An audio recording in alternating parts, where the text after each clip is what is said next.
Since their inception, Lakes Jarvis, Keller, Spoon, and Coleman have been a treasured asset and key to the growth of Ramsey County, Little Canada, Maplewood, and surrounding areas.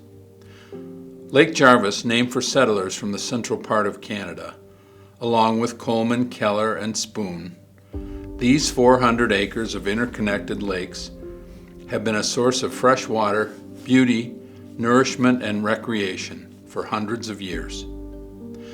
Fed by natural springs and the runoff of surface water in the surrounding area, this chain of lakes serves as an important link in the watershed of northern Ramsey County, as their waters flow from Coleman to Jarvis to Spoon and Keller and on to Lake Phalen, then underground to the Mississippi.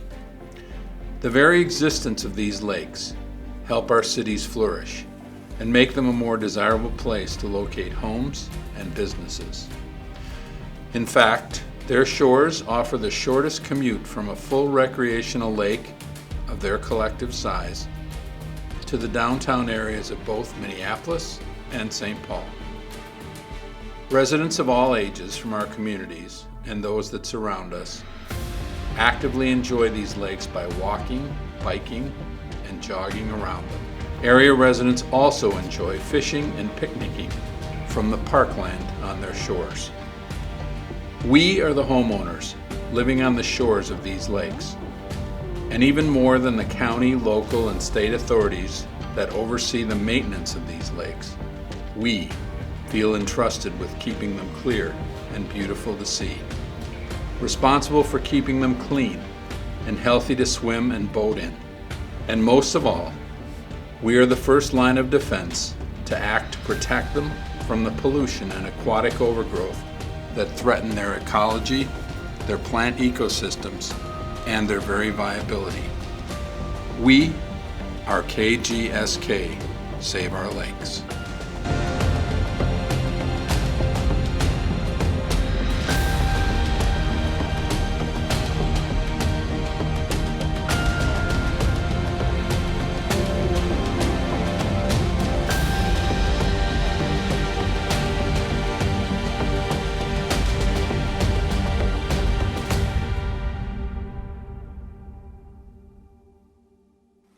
My name is John James. I live on Jarvis Lake in Little Canada. I'm part of a group of 5 homeowners who have come together to try to save our lakes, Coleman, Jarvis, Spoon, and Keller Lakes, from excessive and worsening nuisance aquatic plant growth. This effort is necessary because state law doesn't require any governmental agency to be responsible for the balance of aquatic plants in our lakes. You've just heard from Dan Knudsen, who also lives on Jarvis and is part of our group, and you will shortly hear from 3 other members, Polly Nemec from Keller, Skip Johnson from Coleman, and Bill Phillips from Jarvis. But first, I'll share with you a summary of how we work and what we have accomplished. The KGSK Save Our Lakes initiative is an informal organization that we formed in 2019 to solve this problem of excessive nuisance aquatic plant growth. We view everybody who cares about our lakes as a stakeholder in the well-being of the lakes. Our governing group, the 5 of us, operates by consensus on behalf of all the stakeholders, the people who care about the lakes. We use the nonprofit organization Fish and Waters Conservation Fund and its local lake and watershed assistance program, which they created to help groups like ours deal with water problems. So contributions are tax deductible, grants can be applied for, and we've done that, and we can contract for services. So we reached out to stakeholders. 180 plus Coleman, Jarvis, and Keller homeowners asking for financial help and participation. Our watershed district, Ramsey Washington Metro Watershed District, asking for advice and financial help. Ramsey County on boat inspections at Spoon Lake Landing. The DNR for permission to do treatment and financial help. And the City of Little Canada for the use of its facilities. And I'm happy to say that these stakeholders came through. Homeowners, in 2019 and early 2020, 61 homeowners contributed to our effort. Since July 15th of this year, our last solicitation, 24 have contributed. The Watershed District has been especially helpful, making cost-share grants of $6,500 in August of 2019 and $10,000 in August of 2020. Ramsey County has spent considerable state aid money on boat inspections at the landing. They've coordinated use of some of our homeowner contributions to buy additional boat inspections in both 2019 and 2020. And they are working now on a much more efficient way to do boat inspections. The DNR came through with permits allowing us to treat for curly-leaf pondweed, and also with $5,787 in grant funding to help us pay for the work this year. And to the City of Little Canada, thank you very much for your support, including use of the City Council chamber. So what have the practical impacts been of all this stakeholder collaboration? Well, we've contracted with LimnoPro Aquatic Science for expert advice and problem solving, led by their chief scientist, PhD limnologist, Dr. Dan McEwen, and they are collaborating with us at every step of the way. LimnoPro did a 510-point intercept study. They clearly defined our problem. They created proposals for long-term solution of the problem. They secured the DNR permits to treat for curly-leaf pondweed, and then they successfully treated the lakes for it. This year, they allowed us to treat 15% of the littoral area of each of the 4 lakes. The littoral area is the part of the lake that is less than 15 feet deep. And for Coleman, Spoon, and Keller, that's the whole lake. And for Jarvis, it's 91 out of about 240 acres. So we got to treat 15% of those areas. This is really just a baby step. That's all the DNR would let us take this year because they want more data before approving more significant efforts. But we still made important progress, and now we'll turn to updates on each of the lakes so you can see what we did, and then we'll hear from Dan McEwen on defining and solving the problem. Hi, I'm Skip Johnson on Coleman Lake, enjoying a beautiful fall day, and the lake looks pretty good.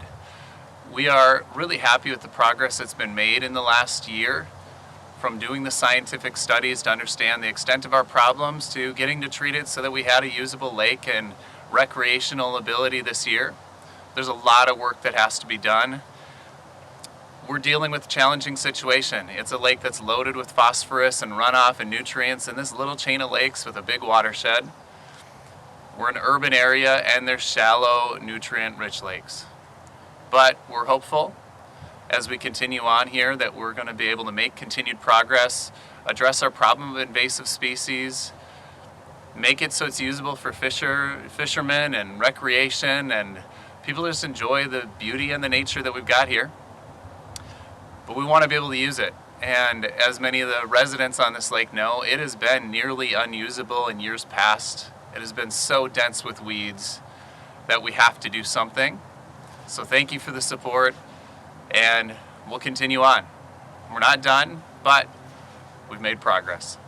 Hi, I'm Polly Nemick, and my family and I have lived on Keller Lake for about 35 years. We've seen the lake go through a lot of different gyrations in terms of aquatic growth.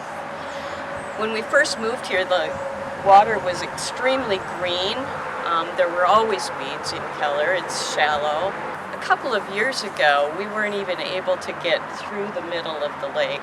It was completely full of weeds, both native and invasive weeds. And it was really, really difficult to get boats through.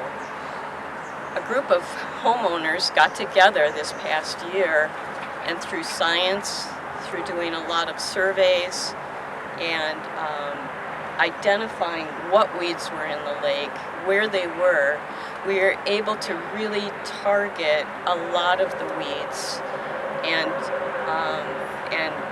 treat at least 15% of the lake. And you can see that through the middle of the lake, it increased immensely. It had been decades since we've seen the lake do this. Boaters, fishermen, skiers were all able to use the lake this summer, and it was great. Unfortunately, it's not going to stay that way. As we all know, like when we pull weeds from our garden, they aren't going to stay permanently. So this is an effort that we need to continue year after year with the help of homeowners' donations and a cost share with the watershed district. We're able to continue to research, put a plan together, and treat the lake so that in the future we can continue to treat more of the areas and achieve a lake that truly everyone in the city, in the region, can enjoy. Hi, I'm Bill Phillips. I've lived on Lake Jarvis for 20 years and part of the Association of Homeowners that's working on our nuisance weed issues. Behind me is the south and east shore of Jarvis, where we treated curly leaf pondweed over the past summer and seen dramatic improvements in the shoreline weeds. Off to my right is the entrance to Spoon Lake and the boat landing, and that was completely choked with curly leaf and filamentous algae. Could not be used by the fishermen. You didn't see ducks in there. Very little recreational use, and after treatment with for the curly leaf pondweed, we've seen dramatic improvement in water quality. We don't have the large mats of floating algae and the weeds that we had previously, and recreational use of the lake has been really high this year. We've seen a lot of fishermen, a lot of water skiers, a lot of kayakers and canoers. A couple rowing clubs are using the lake now, and the improvement in water quality has been dramatic. And we will continue to work on these issues and continue to control the invasives and the nuisance weeds. Thank you. I'm Dr. Dan McEwen, Principal Scientist of Liminal Pro Aquatic Science out of St. Cloud, Minnesota. I was hired to help with some of the technical aspects of helping to improve conditions on the lake here. I want to start by just taking a look at a picture that was taken by one of the residents on the lake a few years back that illustrates the problem that we're dealing with. As you can see on the photograph, there's plant growth that grows up to the surface that gets in the way of doing things like boating and fishing and just overall enjoying the lake. This is one of the problems we want to try to take care of. One of the ways that we think about managing systems like this is to use what's referred to as an adaptive management process. And here you can see the general idea where we start with some assessment, we move on to planning, and then we implement a plan. But the big part of the adaptive management is what's happening there in the middle with the cycle. And so here you see that we go through a process of trial and error, iterating management strategies until we achieve the goal that we're looking to achieve. And once we achieve that goal, then we move on and either set new goals or just continue to watch for additional problems to surface. After being contacted by members of the group, we got together and we had a discussion about the best way to move forward in terms of solving the problems on the lake. And one of the first things that we recommended was to do a comprehensive aquatic plant survey. This gave us an idea of what plants exist in the lake, and it also gives us an idea of where on the lake there may be particular problems. Here you can see on the right part of the slide here just a list of all of the different types of plants that we've found to date in these lakes. I've highlighted a number of these. You can see that the top 5 of them, coontail, filamentous algae, white water lily, watermeal, and greater duckweed, these are all common plants in those floating plant dominated states. And so those are the most dominant plants on the lake. We would like to try to reduce those to give an advantage to some of the other plants here. The other species that I've got outlined here is curly-leaf pondweed. Curly-leaf pondweed is a plant that's an aquatic invasive species, or an AIS. Aquatic invasive species are species that are not native to Minnesota. They don't belong to the natural history and the development of these lakes. Particularly in the case of curly-leaf pondweed, this is a plant that was introduced to Minnesota lakes, we think back in the 1880s or so, and has since proliferated among lakes in Minnesota. And one of the problems with AIS is that they tend to outcompete native plants, and curly-leaf pondweed in particular is one of these surface growers. Now it appears a little bit further down on the list here, but that's because what we're looking at is an average over several different plant surveys. So we do these at different times because over the season different plants dominate. If we were to have shown a list of dominant plants like this for just the spring, you can bet that curly-leaf pondweed would have been towards the top. The other reason that curly-leaf pondweed is of interest is because we got a little bit more flexibility in terms of how we manage curly-leaf pondweed because it's an AIS relative to some of these other native plants. This is just a photograph of some of those plants. I'm sure that if you've been on the lake, you've seen a lot of these. But these are the types of plants that we are trying to manage to reduce so that we can, in their place, develop a more healthy, diverse plant community that's not dominated by these surface growers, but has a nice mix of other types of plants. One of the things that we do while we're out doing these plant surveys is we stop at each of these points and we throw a rake and we figure out what kind of plants are there. The other thing though that we do is we've got a sonar, and we turn on sonar and we can record the sonar depth, and then there's a computer algorithm that we can use to determine or to estimate the height of the plant canopy, which is a really important measure of plant nuisance. And this is a graphic that just gives an illustration of what sort of output we get from doing these sorts of studies here. And what you can see here is that these graphics show less problem being the dark blue and a greater problem being the darker red and the pinks. Pinks on these maps represent where we can see plants that are actually growing right to the surface.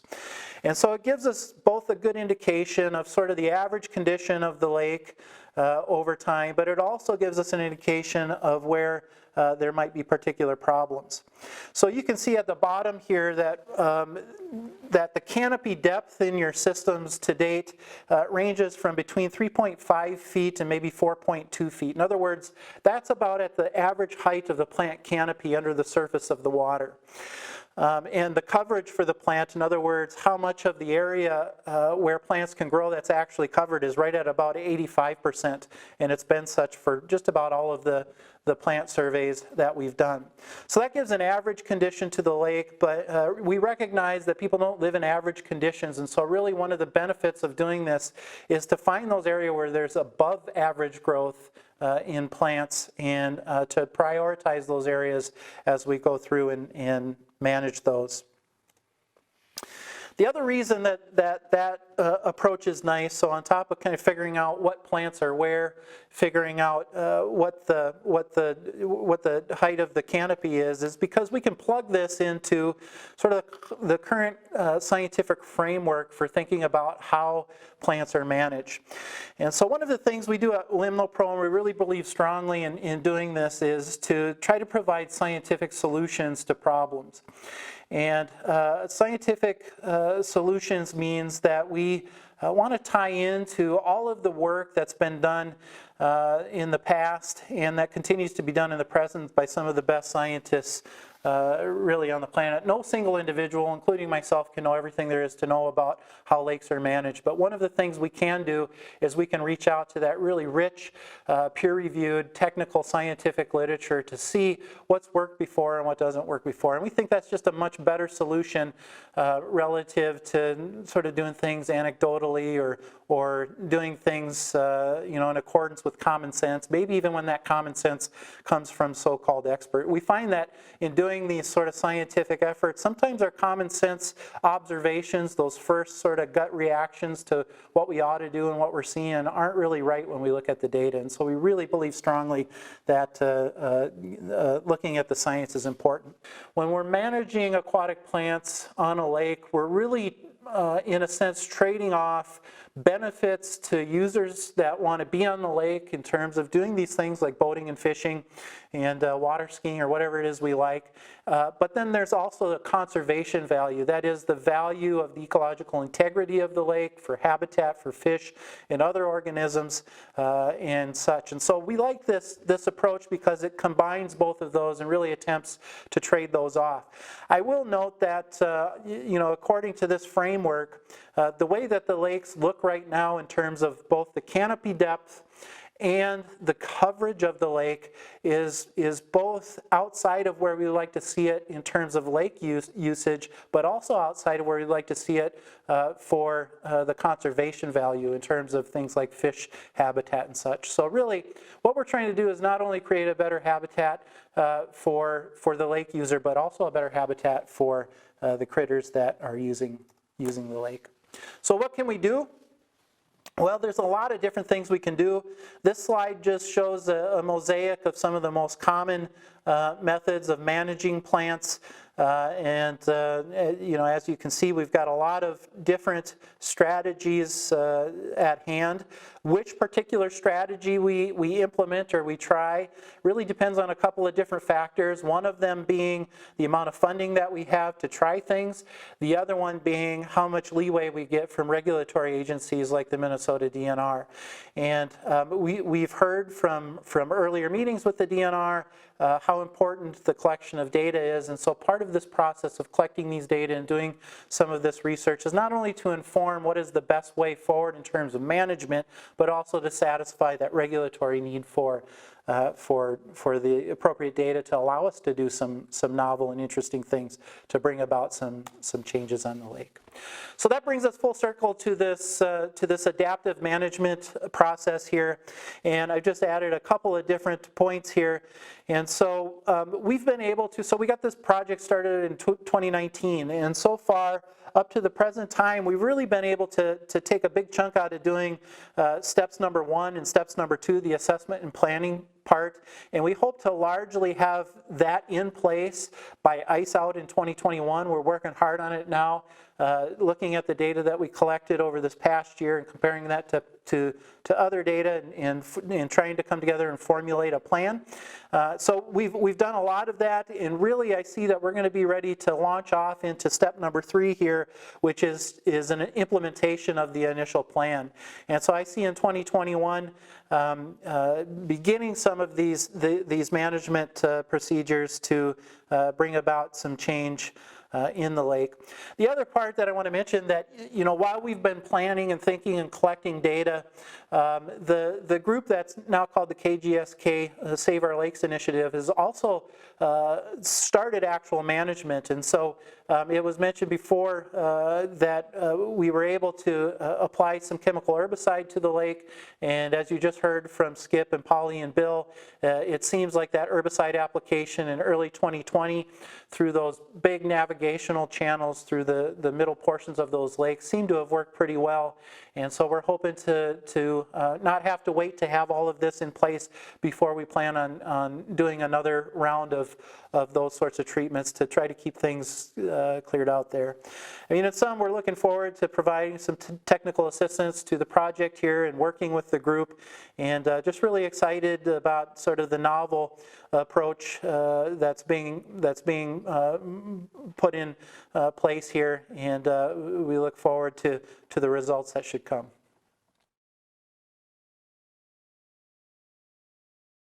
Thank you, Dan McEwen, for that thorough explanation of what we are going to try to do and why.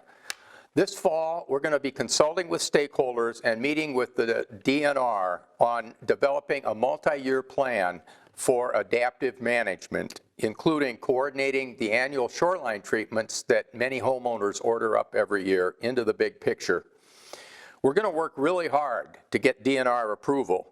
We're going to drown them in data developed by LimnoPro over the past 15 months, as Dan was explaining, through the numerous surveys on the lakes that he has conducted. And we're going to be working with the DNR and with the experts from the county and the watershed district on figuring out exactly how to solve our problem. I want to emphasize the importance of our getting the DNR on board with this. Under Minnesota state law, the state owns the plants in the lakes, and the DNR decides what can be done with the plants to improve the aquatic plant balance by dealing with our problem of excessive and worsening nuisance aquatic plant growth. Unfortunately, some long-time internal DNR policies tend to make collaboration a little difficult. We saw that from our experience this year, and so we are asking the DNR to change, and we had a meeting with management, and they have reached back out to us, and we're going to be working together, and I'm pretty confident that we're going to be able to collaborate on adaptive management for our lakes.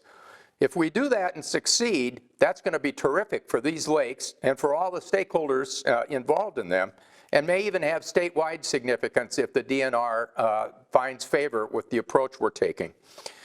I can guarantee you, though, that we are not going to give up, as science supports the effort that we're trying to make. So if you care about the KGSK Lakes, you're a stakeholder too, and we need your help. If you're willing to get your hands dirty, or maybe I should say wet, by participating actively, you can help define the problems or design or implement solutions. And if you would consider encouraging the DNR to support adaptive management for our lakes by contacting DNR leadership or other public officials who would in turn contact DNR leadership, we will be able to provide you with information before long. Either way, you can contact me at the email address or phone number shown on the slide. Of course, we will need additional financial contributions to be able to make real progress. To do that, you just write a check to Fish and Waters Conservation Fund and mail it to them at the address shown on the slide. And we can only progress if individual stakeholders, and especially homeowners, provide robust financial support. If we as individuals collectively do that, then we may be able to secure hundreds of thousands of dollars in grant funding, and we will at least be able to continue making progress. I want to close by thanking everyone who is working on improving our lakes. Our progress to date is due to diverse stakeholders working together and with our expert contractor. And without this support, significant progress would simply be impossible. We have a tremendous opportunity here. Minnesota law doesn't require anyone to pay attention to aquatic plant balance, so we're stepping up. We know that key employees of Ramsey Washington Metro Watershed District, Ramsey County, and the DNR care about the lakes. So I am confident that we are going to be able to work together to put a good plan in place. Our governing group hopes to expand the number of stakeholders helping out in various ways as we try to make this jewel of Ramsey County the very best that it can be.